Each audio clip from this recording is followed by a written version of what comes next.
10 ቃላት እኔ በአማርኛ እናንተ በእንግሊዘኛ ዛሬ የቃላት ችሎታችሁን በደንብ የምንገምትበት ነው። በጣም ጥሩ። ሊበላ የሚችል ወይ ደግሞ መበላት የሚችል ነገር በእንግሊዘኛ ምን ይባላል? ኦኬ አንድ 3 ሰከንድ አለቻችሁ። ግን ኤዲብል ካላችሁኝ ልክ ነው ማለት ነው። ልጠጡት የምችሉት ወይም ደግሞ ሊጠጣ የሚችልን ነገር ምን እንለዋለን በእንግሊዘኛ? ኦልራይት ፖተብል ወይም ደግሞ ፓረብል ካላችሁት ልክ ናችሁ። ፖቴብል የሚለውን ማምጣት ትችላላችሁ።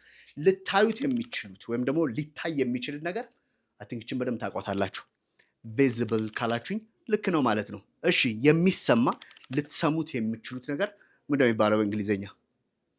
ኦኬ ኦዲብል ቬሪ ናይስ። ሶ ኦዲብል ካላችሁ ልክ ነው ማለት ነው። ሊነበብ የሚችል ወይ ደግሞ ልታነቡት የምችሉት ነገር ምንድነው የሚሆነው? ኢትስ ኮልድ ሌጂብል። በጣም ጥሩ። ሌጂብል የሚለውን ትላላችሁ ማለት ነው። እሺ የምትዳስሱት ወይም ደግሞ ልትነኩት የምትችሉት ነገር ምንድነው የሚሆነው? ታንጀብል የሚጨበጥ እንላለን አይደል? የሚጨበጥ ምናምን አምጣ ስንል የሚጨበጥ ወይም ደግሞ የሚዳሰስ ነገር ምን ይባላል? ታንጀብል ይባላል። የሚታጠፍ ልታጣጥፉት የምትችሉት ነገር ፎልደብል ነው። በጣም ጥሩ። ቀጣይነት ያለው ኦኬ፣ ወይ ደግሞ ሊቀጥል የሚችልን ነገር ሰስቴነብል ብላችሁ መግለጽ ይችላላችሁ። ሰስቴነብል በጣም ጥሩ።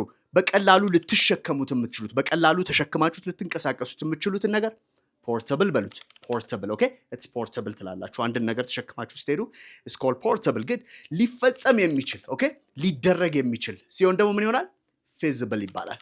ፊዚብል በጣም ጥሩ። ከ10 10 ያገኛችሁ ልጆች ዩ ጉድ። እችን ግን ኮመንት ሴክሽን ላይ ደግሞ ትሞክራታላችሁ። ቀላለች። ቀላሉ ለእናንተ ማለት ነው። የሚቆጠርና የማይቆጠር ከታይ ታስቀምጡልኛላችሁ። ዊል ሲ ዩ ኔክስት ታይም ባይ ፎር ናው።